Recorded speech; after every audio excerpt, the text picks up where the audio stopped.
الحمد لله 3 نقط، يعني بيطلعوا الروح بجد والله العظيم. 3 نقط حرفيا بيطلعوا الروح. يعني الحمد لله يا رب. يعني ربنا ما اردش ان احنا النهارده ننام زعلانين. وفضل الحلو تك، فاضل على الحلو تكه، يعني تكه قد كده. مش هقول نتعادل، لا انا مش عايز نتعادل، انا عايز نكسب. يعني انا عايز اكسب سيراميكا. انا التعادل يخليني اخد الدوري واتنطط في الملعب واخرب الدنيا، لا بس انا عايز اكسب مش عايز اتعادل. وان شاء الله باذن الله هتوج قدام سيراميكا بالدوري. بس في ملحوظه قد كده، شفت احمد ميهوب في اخر الماتش؟ ده مش نهائي كاس، ده دوري. وانت يعني انت مش هتهبط. بس شفت الغل الكروي اللي هو لا انا عايز اتعادل عشان اخدم الاهلي. الاهلي خلاص كسب 3 النهارده، ايه المشكله؟ مكسب ملوش اي 30 لازمه، ملوش طعم، مكسب ملوش اي لون. انت نافس انت وبيراميدز مع نفسكم بقى، وبيراميدز هيكسب الماتش الجاي سموحه.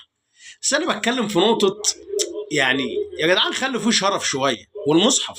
انت ما عملتش كده قدام الاهلي، كنت خسران 2-1 او خسرت 2-1، فاهم؟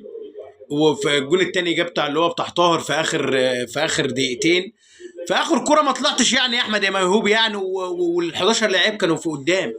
ايه الشغل ده يا جدعان؟ خلوا فيهم نفس شريف. اقسم بالله اللي بيحصل ده عار، والحمد لله عشان ربنا برضو كبير واكبر من الكل، فاهم؟ كسبنا الحمد لله. محمد الغازي ما اسموش غازي، اسمه غازيه ابن غازيه. يعني محمد الغازي ده اسمه غازيه. ليه بقى؟ كل كوره كل لمسه، انا مش بتكلم على حاجه، انا بتكلم في نقطه كل لمسه لما لعب السموحه الصفاره. ايه يا عم اللي انت بتعمله ده؟ يا عم اتقي الله، يا عم اتقي الله في نفسك وفي شغلك وفي اهل بيتك. اتقي الله، مش كده الكوره يا جدعان، مش كده. ايه يعني لما الزمالك ياخدوا الدوري؟ هو فريق جاي من تل ابيب هياخد الدوري؟ ما ايه المشكله لما ياخد الدوري يعني؟ انا مش فاهم. يعني انتوا عندكم 45 دوري، وكل ما نكلم واحد عندنا 45 دوري. طب ما انت عندك 45 دوري بتبيض ليه؟ انت اما انت عندك 45 دوري بتبيض ليه؟ بتحزق ليه؟ بص هتطقم هتتشل وتتجلط ليه؟ طالما انت عندك 45 دوري. انا مش فاهم بجد، يعني انا مش فاهم اقسم بالله.